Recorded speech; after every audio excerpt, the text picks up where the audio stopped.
And we're back, and blissfully, power is restored. Thank you, Southern California Edison. We love air conditioning. It makes me so much happier. I won't ask testy questions or put people on the spot or taunt them about fangirls even. I will keep asking about your books. This is sort of the counterpoint panel to our last group. The last group was all focused on converting existing works, fan-based works, into original novels. This panel, this brave, esteemed panel, is venturing out there and writing their first novel from the ground up. Maybe it's something to fear, maybe it's something not, maybe it's easier because they're not bound to the constrictions of a fan culture. Who knows? Hopefully we'll find out. To introduce our panelists, we have Jan DaCosta. Jan, can you signal where you are and let everyone know who you are out on Tumblr? Yes, hello, I'm Jan DaCosta, or Januarium on Tumblr, and I'm over here with the white background, and it's great to be here. Thanks. Kate Fierro made it, and the connection is working, and we're very excited about this because this was not happening earlier. Kate, could you say hi and let everyone know who you are on Tumblr? Hi, it's great to be here, and you probably know me as Anxious Squirrel. And we can hear you this time. It's fantastic. That's great. Courtney Lux, Courtney Lux, who has the coolest name out there. Can you say hi and let everyone know who you are? Hi. Cass on Tumblr. One more time. I'm sorry. I talked over you. I'm Cass on Tumblr. Thanks. Jude Sierra. Hi, I'm The Bridge, and I'm Jude Araya on Tumblr.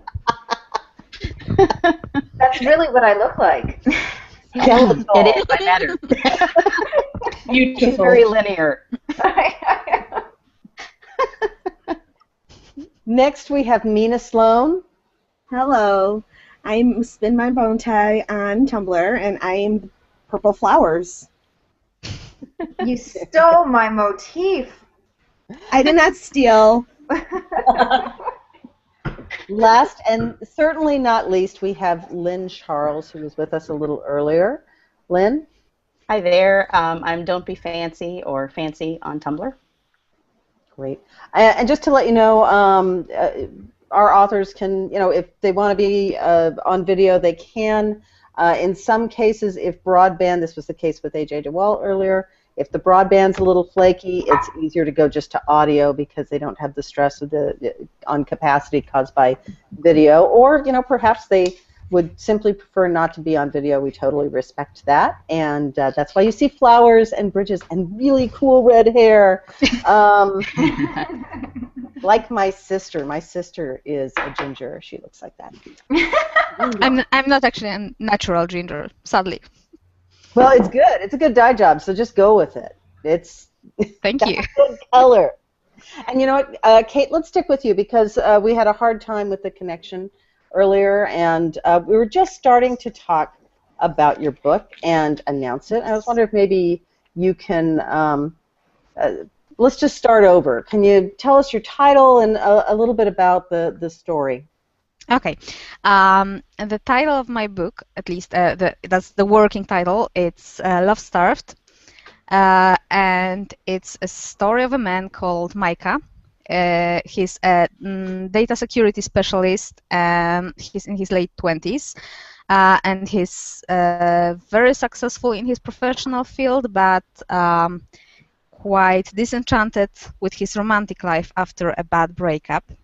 That happened several years before, and then one day he decides to hire Angel, who is a high-class escort specializing in fulfilling his clients' fantasies. And the one request that Micah has for him is to show him what it feels to feel loved, because he's never really known that before. And what's supposed to be a simple single fantasy date turns into something a lot more complicated because of a little lie, and that's where the fun begins.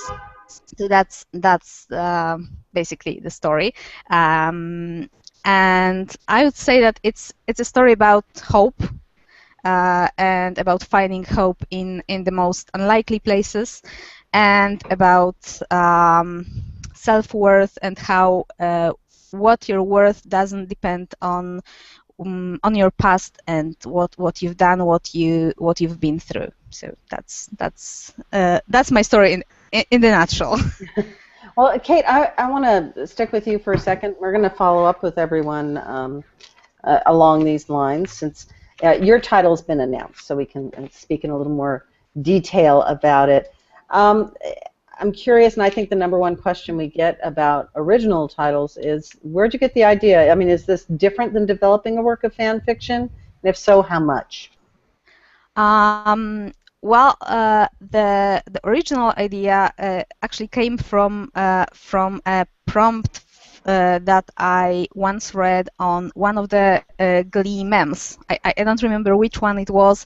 I don't remember the exact prompt, but it stuck with me. The showing someone what it means to feel loved. This part, and I was actually considering writing a fan fiction, acclaimed fan fiction about it, but I had already quite a long queue, so I pushed it to a back burner, and then started thinking about it as an original novel, because I thought it would give me well, more possibilities, especially since it was going to be an AU anyway. So yeah, that's something that started as a fan fiction idea that got developed into an original novel instead. I'd like to ask Lynn about this as well, because Chef's Table is our first original from the ground up novel, and it's coming out in December. A terrific book. Same thing for you, or different?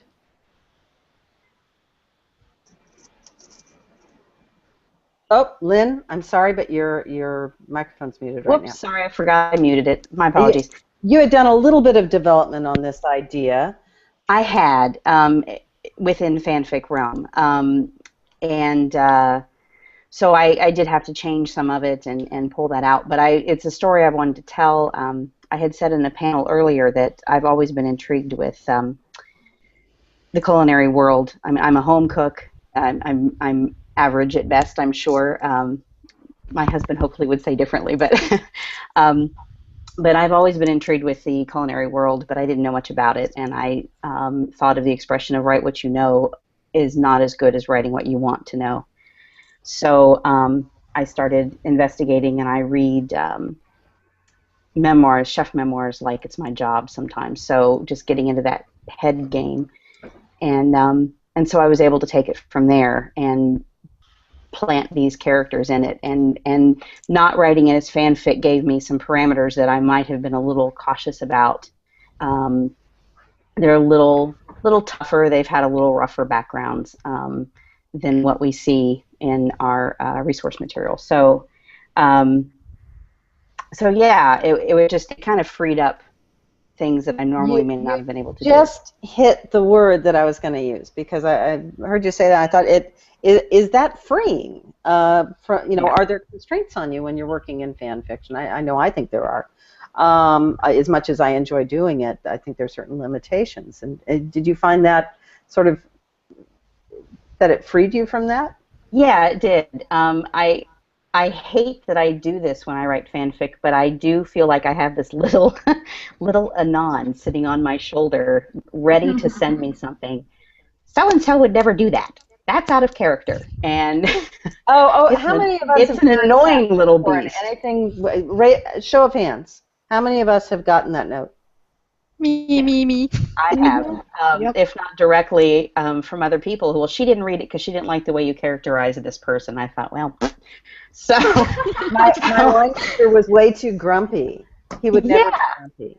exactly. Anyway, and so that's frustrating anyway. But you could, without any qualms, take that little voice and toss it out the window, and just do what you wanted to do with these characters, and let them do what they wanted to do. And it was really wonderful and freeing. And I can't wait to write something else without those parameters as well. Okay, question for the entire panel, and I realize not everyone can raise your hand, so you can speak up. Um, Raise your flower. Raise your flower, raise your bridge. Okay, I'm looking down the list and trying to think if anyone has not started yet. Okay, that's good. You're one up on the last panel. But the last panel had someone who literally just signed her contract, so of course she hasn't started yet. I'm not very far into it, but I've started. Okay, I'm trying to get a sense. How many would say that you're... Okay, let's look at your due dates here. Are within 2 to 3 months of manuscript? My manuscript is due on the 18th of August, and I'm going on family vacation about 10 days before that, so I've kind of set myself a goal. So right now I'm about halfway through editing to get ready to send out to you guys. So I'm kind of burning the midnight fuel right now, but it's coming up. You know what's going to happen the second that lands in our email box? What? We're going to drop everything.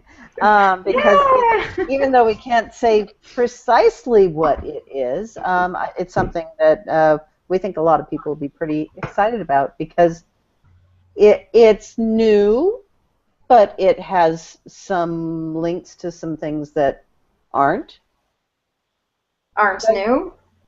That are pre-existing. It has links. It has a connection in a way. Yeah, A thread. A thread. I don't know. It definitely started out as an idea. I think a lot of us are so immersed in fan fiction originally, because this is kind of where we're getting pulled from. That it started as an idea for fan fiction, and then I kind of, that angel on my shoulder, or that devil, whatever, kept asking questions about why on earth would these two guys do this, and I was like, you know what, this is never going to fit into a fan fiction world, and so it went its own way. I'm really glad it did. Yeah, absolutely. That is, oh gosh, you are coming up pretty soon, aren't you? Mm-hmm. Courtney, you've got some ties to prior work, and yet it is something that is completely original, which is an interesting balancing act. Do you feel any pressure in developing this thing that's entirely new, knowing that it does have a connection to something that is loved? Yes. That connection, it's so weird to talk in such general terms, that connection has definitely gotten a little bit of an overhauling too, going into an original work. So that aspect I'm actually very nervous about, to see how it's received. But I really like the change, so hopefully other people will too. But we'll see. Well, we're excited. Let's see. Mina, yours. Okay, we can say. In fact, we were talking about this a little bit earlier. You said, "How far can I go? What can I say about this?" And you had some ideas which I thought were very good. So go for it. Tell us a little bit about what you're working on. Well, mine is, it's kind of borders that coming of age story type thing, where it's a younger person who is not really sure of how to navigate relationships, or really how to navigate life, and kind of coming into that a little bit as, he makes friends outside and leaves the nest, I guess, as you would say, and kind of joins different groups, and as a part of that, develops some really significant relationships that shape how he, defines himself as he grows. So that should be interesting. So hopefully I'm not giving away too much there, but No, not at all. And Jan, you and I had the same conversation. And you're working on a romantic comedy with a twist. Yes. My story, it's about, my novel, it's about a dominant woman who's sort of complete, Bridget Jones type. Personal life's a disaster. And, it's partially just, it's set in the London fetish scene, and it's partially sort of about how unglamorous that can be. And it's about her meeting another woman who turns her world upside down. And actually, in terms of how the idea developed, I wrote this post on my Tumblr a while ago that was talking about wanting more fic that was just about how, really grotty clubs and everything, about that completely non-glamorous idea of BDSM and of dominance. But it wasn't something I particularly wanted to write as that. And then when Interlude contacted me, it just came to me in this, I knew who this woman was instantly and what her story was about her sort of learning to get rid of doing everything because it's how you're supposed to be doing it. And it just absolutely had a fully formed arc in my head as soon as, and I hadn't been planning on writing anything original, but it was just there. Oh, you gotta love it when that happens. Yes.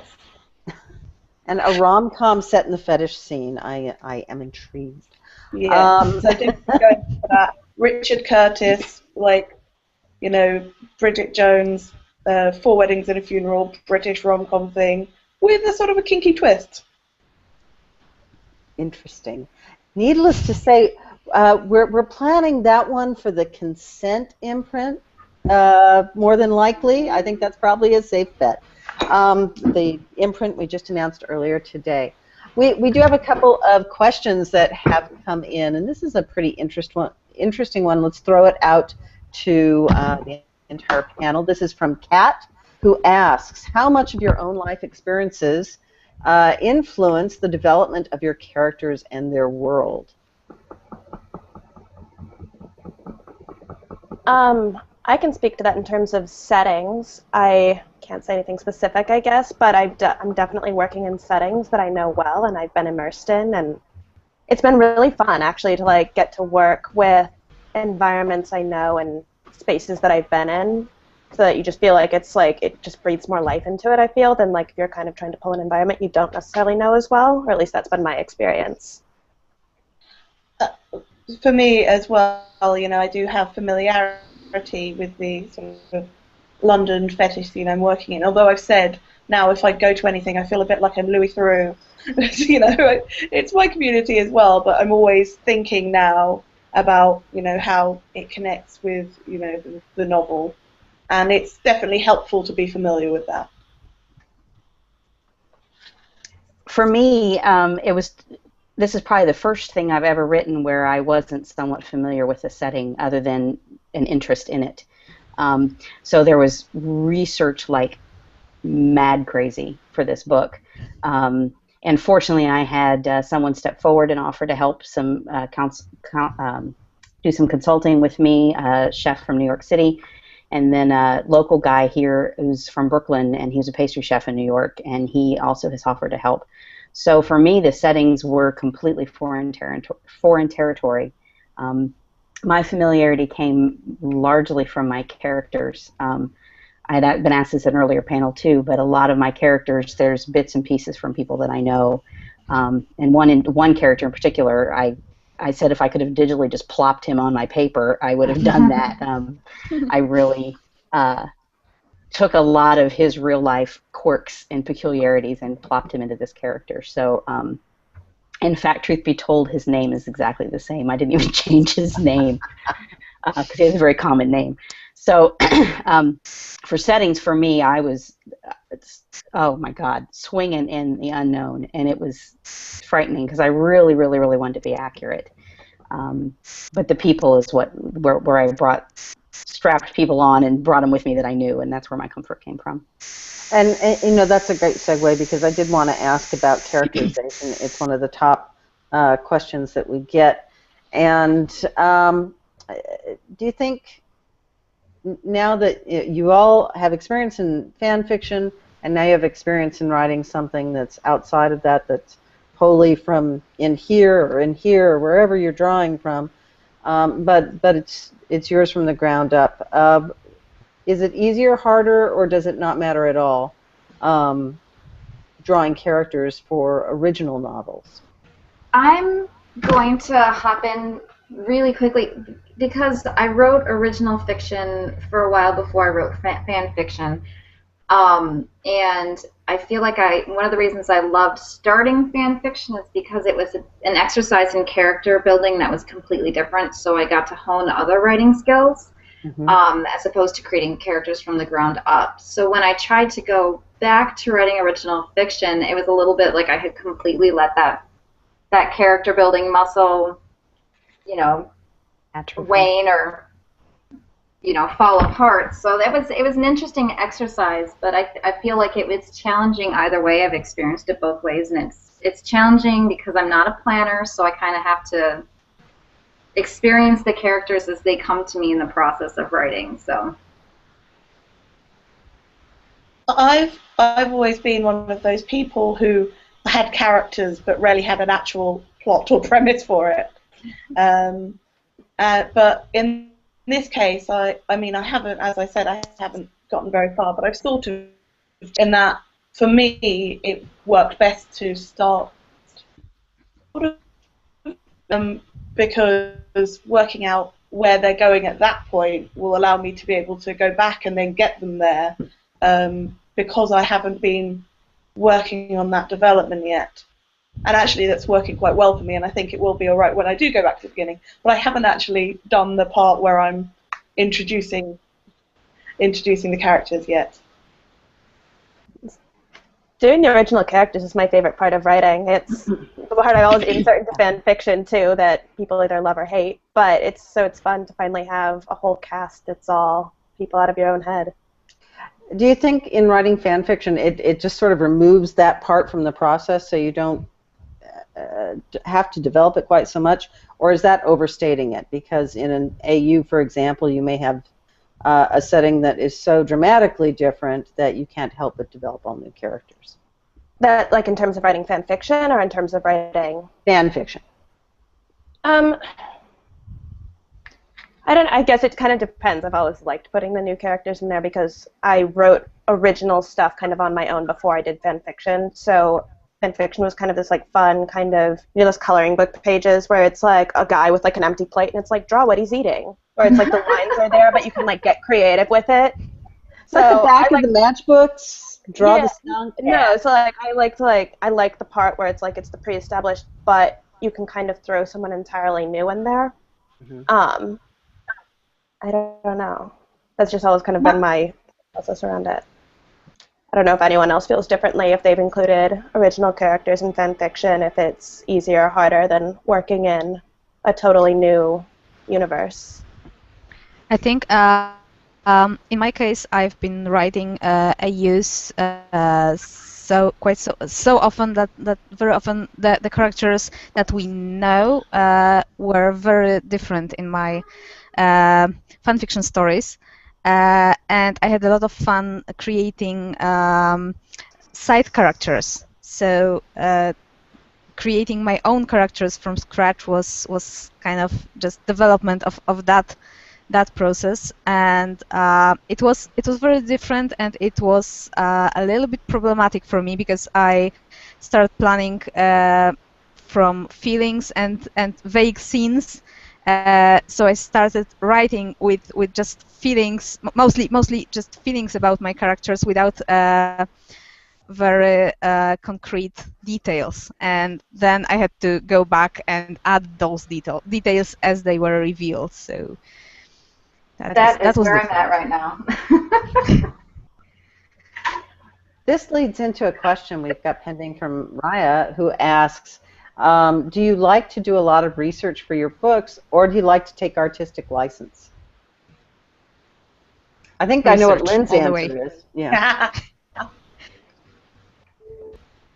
I actually have a love-hate relationship with research because I do love to write because you get to build your own playground whatever way you want to, but so I've never been one for research before recently, and I kind of am learning my way as I go with research and towing the line between I'm going to invent a university from scratch, but I'm going to set it in a real city that I've never been to before because I decided to bite off more than I could chew. So, I'm walking that line there, but it's fun. It's just a challenge. It's an excuse to go visit the city. I tried recently, and it did not work out for various reasons.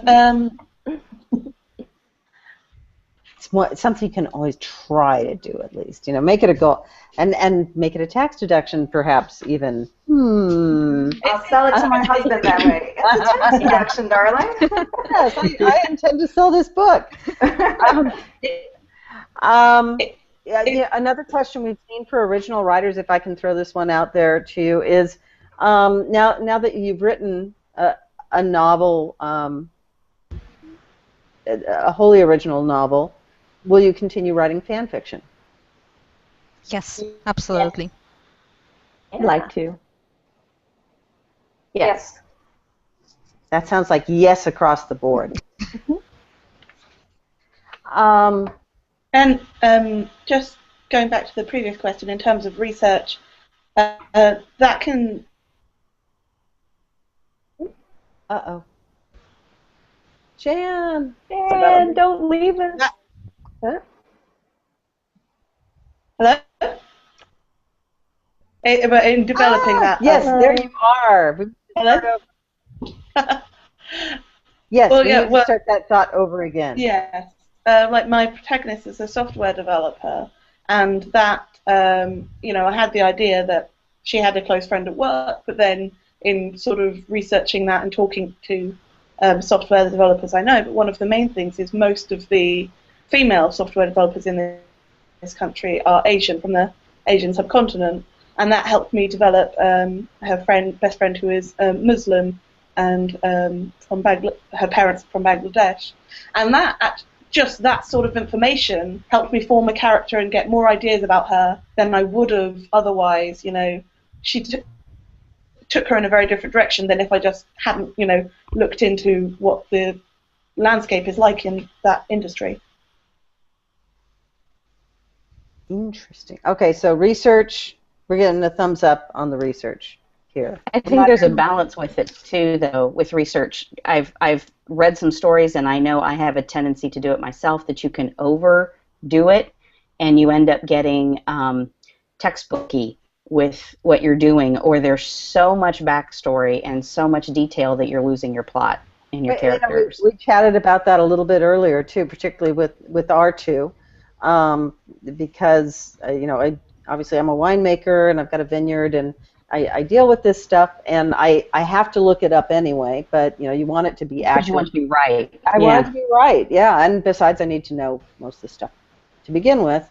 So you want to get it right. On the other hand, it can sound very wonky if you're not careful, and in fact we had interesting give and take with the copy editors on that a little bit, because they looked it up, and all you have to do is go to UC Davis online and it's all there. All the chemistry you need to get your vineyard going, but it's not necessarily how people talk about it. It's very precise and it's very scientific, and so there's some pulling back, I think, on that too, where you do want to smooth over the edges. You want your reader to be comfortable in this setting that you put them in. Yeah. Let's see. This is an interesting one from Kat. How do you keep your characters' backgrounds and voices from bleeding into one another? How do you keep track of character A's quirks and keep them separate from character B, C, or D's idiosyncrasies? If I could show you. my handy spiral-bound index cards that are color-coded at the bottom, then you would be able to see my answer, because I can't keep details straight for the life of me. And they're like so handy. They're like different colors and they're spiral bound, so each character has a color and I can just flip through as I'm editing and make notes and make sure that nothing's getting cross-pollinated, so to speak. Yeah, I do color coding too. You do that as well? I know I was talking with someone else who used to write in fandom and is just this close to publishing her first novel, Sandy Hall. And she's rather famous for her color-coded index cards that are like stacked up to here, whereas I try that and then I just write it on. I'm an ex-reporter. I write on whatever scrap of paper is in front of me half the time, including, cocktail napkins. So I'm not quite as organized or methodical. I'm a speech therapist, and I've ruined like client notes where I have to start over on my client notes because I'm like, oh, I can do this for this character. I have stuff everywhere for everyone. No, I don't. I don't have the color code organization. That could be very awkward, Yeah, if I accidentally actually gave someone their stuff. Yeah. I'm sorry. I am actually the least organized human being, and this was my first stab at being an organized grown-up was when I bought this for this endeavor. So, this is a banner year in my life. I've color-coded something. I am so impressed. I mean, I've tried to use Scrivener. I've tried to use every software platform, and bottom line, I just go back to my 50-cent composition book and a Word file. I'm pretty much that's good enough. Yeah, that's the same with me. So I use Scrivener too, actually. I have a tendency to remember details of a particular sort and of this sort very well, it can be very frustrating because people are always freaked out by me saying, oh, do you remember on this date you said this exact thing? It's quite useful in fandom because it means I remember all sorts of random details about an episode or, something like that. So I don't have a lot written down. Too much is probably in my head. I need to get more of that written down. But mostly it doesn't bleed because I know who they are. We've just received several questions from Carolyn. I want to share this one and get your thoughts on it. How do you motivate yourself to start writing your story, and how did you decide which character's perspective to tell it in? Tell it from, excuse me. Bad grammar. I think oftentimes what motivates me is that I can't not tell a story. I'm going to use a double negative there. And I don't know that it works that way for everybody, but once I have, that story in my head, it must come to a logical conclusion. A lot of times it's very painful, but the process of, not the story often. But, yeah, oftentimes, and I can let something sit for a while it's percolating, because things need to percolate for a while in my head. But once it's there, I kind of just feel driven to do it. I want. No, please. Okay. Kate. Okay. I once heard a quote that you should do for a living. For a living, you should do something that you do while you're procrastinating on other things. And writing is what I do. What I do when I procrastinate about everything else in my life. So I don't really have to motivate myself. I just do it all the time. So that's how it is for me. Any other thoughts on determining point of view? That was probably the hardest part of my entire process. Before I started, actually I did start writing, and I went back and forth and switched point of view and switched which character I followed, if it was first person, third person. And eventually I kind of stepped back, and it was once I took a break from it and then looked at it again, I was able to figure out what I wanted to do. But that was really, really tough, deciding who you wanted to follow. Especially since in fan fiction I feel like you can kind of follow multiple perspectives and kind of switch whenever you want. Mm-hmm. So that was new for me. That was a challenge. Carolyn also asks, what was the most fun part of developing your stories, or what currently is the most fun part of this? Pinterest. Since we Pinterest. I was gonna say I never. that was hard. I never got into Pinterest before, and then one night my son was sick, and I was like, what would this one character wear? And then 3 hours later, I was in this rabbit hole pinning things like crazy, and it's never ending, but it's so much fun. Oh my goodness, I'm glad I have tried to show restraint with Pinterest because I could fall down the rabbit hole very easily. It's excellent. It's excellent for research. I never would have thought it's so good for book research because everybody's like, oh, I made a headboard from Pinterest. I'm like, what the heck do I need a headboard for? But now I can look at clothes and I can, look at buildings, and when I need a quick reference, it's there. And I never would have thought of it as a writing tool. But, thumbs up on that. Now I feel like I have to go on Pinterest.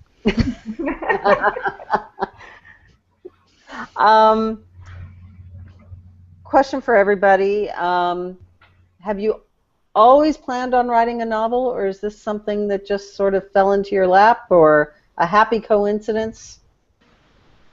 For me, it's somewhere in the middle. I mean, writing was always my ambition from when I was very, very young. I remember being, incredibly young, and writing stories was what I wanted to do. And then I stopped doing it. I stopped writing. I stopped considering myself a writer for about 5-6 years, and then it was because of fan fiction and because of, in particular, the Glee fandom suddenly got me writing again in a lot of ways. But I hadn't planned to write anything original at the point where Interlude contacted me. But then I was absolutely, very excited to, as soon as, I had something other than just in my own head encouraging me to do it. I have always had two big goals. I wanted to move to New York City someday, and I wanted to write a book, and I'm doing both right now, so I'm very happy. Fantastic.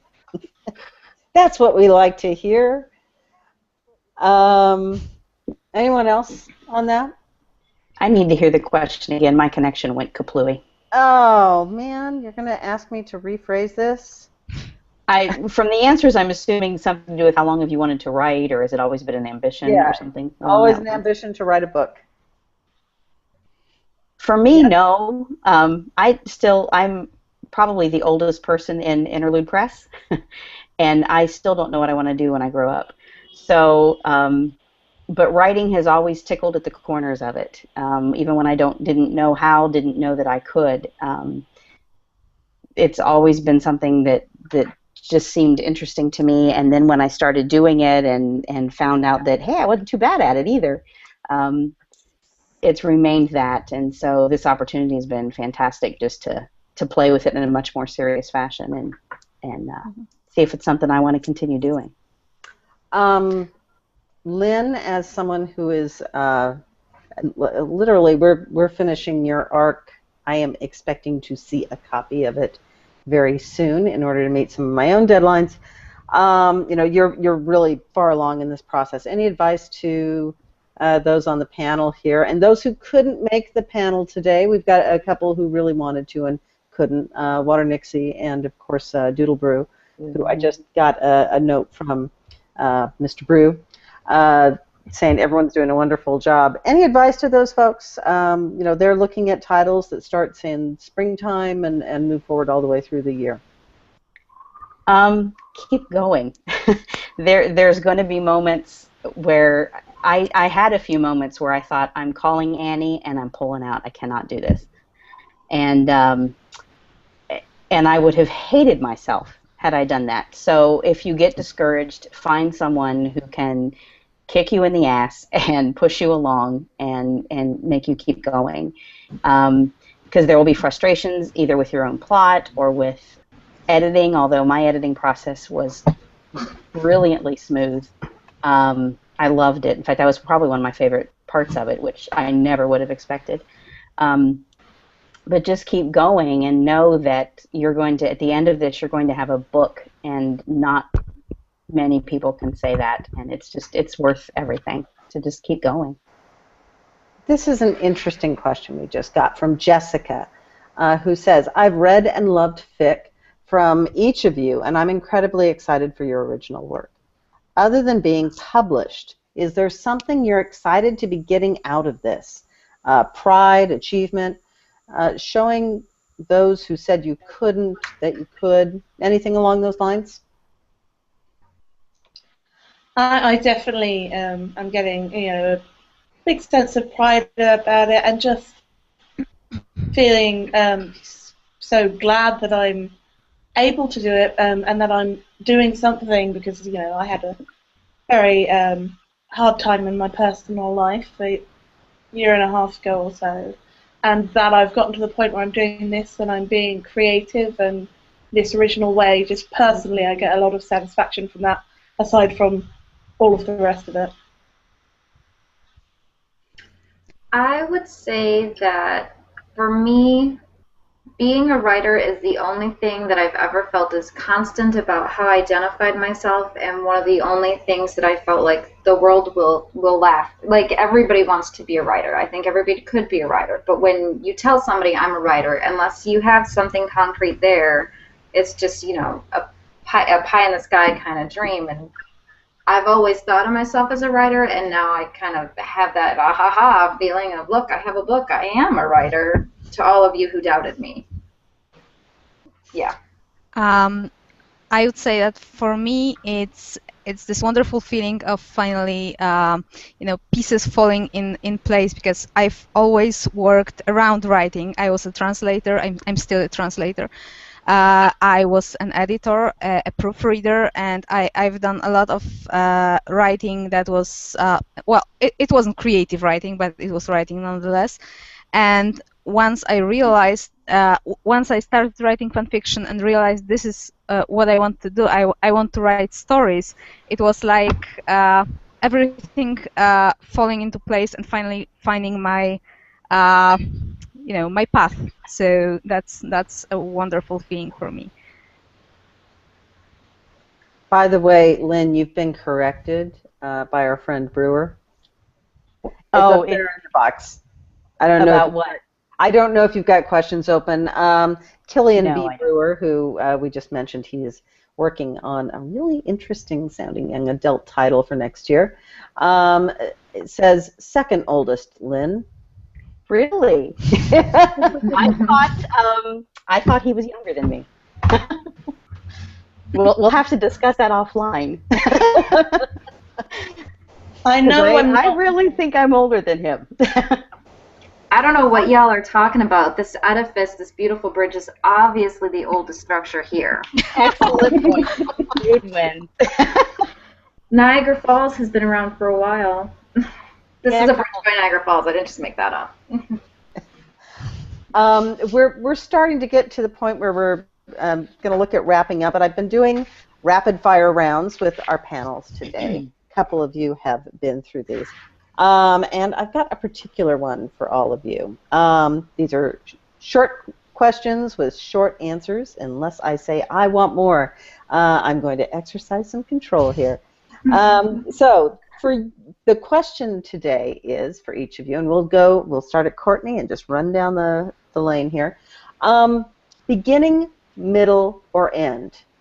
Or just some random place that's stuck in your head, where do you start your story? The beginning and the end. I get at the same point. Correct I get them at answer. the same time. Ding, ding, ding, ding, ding. She gets the Shakespearean insult bandages, the special gift for the right answer. Yes. Which we do have. Looking forward to them. We want pictures once you wear them. Oh, Well, I'll need them soon. I'm accident prone. same question. Jan. Oh, hi. Usually beginning, in this case middle. Interesting. Jude. Beginning, middle, or end? Somewhere amorphous in there. I think it ended up being halfway through. is where I first conceptualized it. It's not actually middle, it's 1/3 through, because in my head it's 3 acts, so it's the second act. Kate, how about yourself? Like usual, this time it was also several random scenes in the middle. Lynn, I think you start at the beginning. This one I did. And typically I start at the beginning. I usually know where I'm shooting for. My next thing I want to do, though, I can't figure out where to start it. So that may be totally different. What I have down for it right now is just scenes all over the place. So, but typically I'm a very linear, very beginning to end kind of writer. Mina, how about yourself? I usually start at the beginning, but I'll admit that this time there was particular scenes that I knew I wanted to do.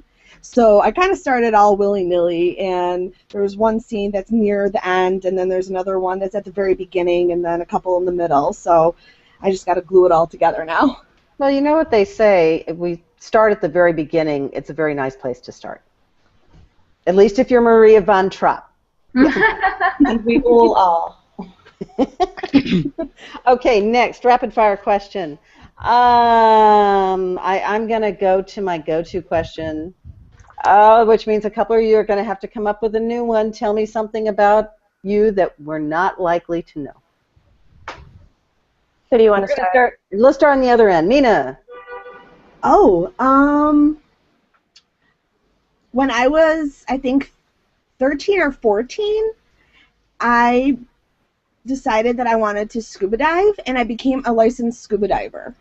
Excellent. And I don't live near the ocean. I live in Western New York, so I'm by the really close to Lake Erie, which is not a nice place to dive. It's murky and cold.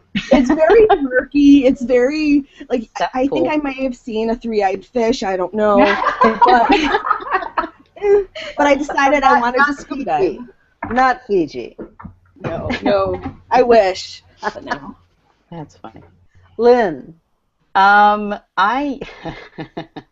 This is one of the reasons why I'm using a pen name. I used to be a very conservative Christian little young lady, and was the music director of a church and led a praise band and was all of the frightening things we talk about on Tumblr, and walked away proudly. So, but yeah, I have a very different past than what I'm living right now, and I'm much happier now, for the record.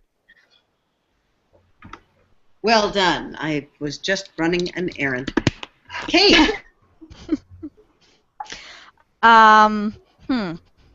I will admit that until I started my first Glee story 3 years ago, it was almost exactly 3 years ago, I have never written anything creative at all. That's my... yes. So I have been writing creatively for the last 3 years, and that's all, and I'm not writing in my own, in my native language. Which is... beyond impressive. Yeah. I'm not trying. I don't do it well in my native lange. So. I don't. God. I have dictionary.com up all the time, you know. Me too. Crazy. But honestly, I can't write creatively in my native language, which is funny. Interesting. I couldn't imagine reading it in your native language, to be honest.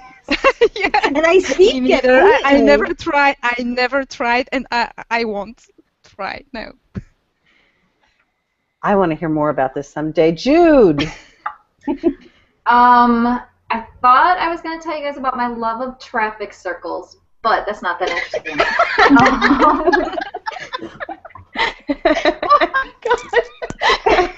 I'm not lying. I really love traffic circles. You and my brother, the transportation planner. I know. I'm sensing a theme, but really there's no theme. What I was going to say is I did not learn to read till very late. I was a very late reading bloomer, and it was quite the struggle for my parents. But once they forced me kicking and screaming into it, I think they were kind of like, oh, what the hell did we do? And then I was that kid that got grounded from reading because I would sneak books into my bed at all hours of the night, and I wouldn't do my chores, so they would take my books away. So, everybody starts somewhere. I started a little slow, and now it's, it is what it is. And I love traffic circles. And that's why the circular thing around the bridge too. It all comes together. Mm-hmm. Dan. I am an occasional songwriter and singer, and I have a rock band that I front that we do some things with sometimes. I've got me and my sister and a friend, we like to call ourselves a manic pixie dream girl band. We lots of ukulele and circle skirts.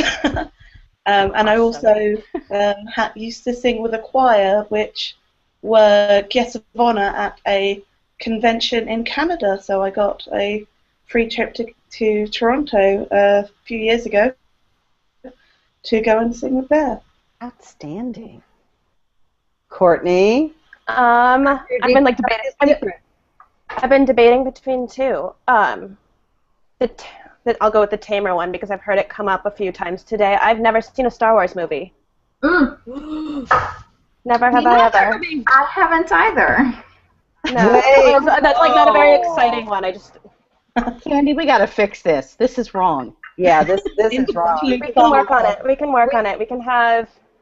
You can have like a viewing party or something. I was about to say the last panel we had Zane with the entire Star Wars. I saw it. I was like, collection. I've never seen anything, and he had like his little like Lego like. Sony too, yeah.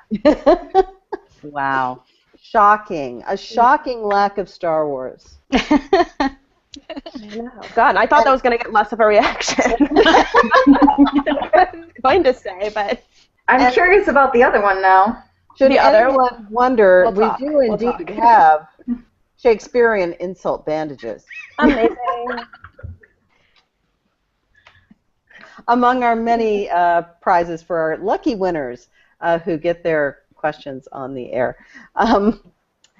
With that, two things we want to do. One is announce the winners of our raffles of DRM-free multi-format digital ebooks that look gorgeous. Trust me on this. I've seen them. These are some fine-looking books that you can read on any e-reader you have. How does Lex like to put it? He's got the techno talk down. They grow with you. They evolve with you. You may be with a Kindle one day, but an iPad the next. Oh, he just says it in such a lovely way. Anyway, it's multi-format, so you can put it on all your devices. And, in fact, the PDF, you could print it up, and it's going to look just like the book. Not that we're encouraging people to do that. No, no, no. They want to buy the book because then they get the pretty cover. Jan, who is the winner of your ebook? See the drum roll. Okay, the winner of my ebook is 100% HP. And thanks to everyone who entered. Indeed. Courtney. My winner is the beautiful Lori Keane. I think that's how you pronounce it. It's Keane. Congratulations. Yay. Mina, who's your winner? This is a good name. My winner is Scarlett O'Tara. Congratulations, and I hope you like it. That's a winning name. It is a winning name. Jude, who's your winner? My winner is Candace Woods. Excellent. And Heidi, your winner, excuse me, who am I calling you? Lynn? I have no idea who that person is. Lynn, your winner. I obviously have been awake for a long time. We're going full Jerry Lewis now. Your winner announced earlier today, I'm just going to keep going, was Pink Husky from Thailand. Ooh. Yes. I know. Isn't that awesome? We're very grateful Congratulations. that Pink Husky came up with the username Pink Husky because I know that neither one of us could pronounce your name and give it the due respect. So we are grateful. I would have been very flustered. And so thank you, Pink Husky, on so many levels. And thank you to our panel. This was a great conversation. We do, you know what, I've got to add one last comment that just came in from author Laura Stone, the author of The Bones of You, who says, should I host a pool party with a Star Wars theme for all the interlude press authors? Or should I lie down with a cold compress? As long as you guys promise not to like stone me to death, and I will happily come to the pool party. Well, you know, we were planning on invading her home for a pool party next year during the Romantic Times Book Lovers Convention, which happens to be in Dallas, and she'd already told us she had a pool and tequila. So, you know, whether she likes it or not, I think she's hosting a party. So this is one of those moments when I regret I live in Europe. There should be anytime. A mid-Atlantic, somewhere in the middle of the ocean interlude party that's just in between all of us. We could all We just need it on the cruise ships. And so on that note, I want to thank Jan, Courtney, Mina, Jude, Lynn, and everyone. I've got everyone here, right? Yes. And everyone who submitted a question today, and I know we've received other questions as well that we weren't able to get to. But keep plugging away. We've got a couple more panels yet today, and in fact, the next one, I like to think of this as our pretty panel. This will be, not that we don't have pretty all over our panels all day long, but this one will be especially pretty because it'll be with Interlude's art director, R.J. Shepard, and she's going to be unveiling new covers. You've seen some teasers on a few of them. They're some gorgeous stuff. We're also going to show the backs of the books. Yay! And there's some pretty stunning work there that we can't wait to show off. She's also going to talk a little bit about what goes into the covers because it's a pretty interesting story behind some of those. And I hope we can keep it to an hour because we had an awfully hard time doing that when we were just chatting about the panel. That's an hour from now at 8 p.m. Eastern, 5 p.m. my how time flies, Pacific time, right here, same bat time, same bat channel. Actually, a different bat time, but the same bat channel. So we'll see you then. Thanks, everybody. Bye. Thank you. Bye.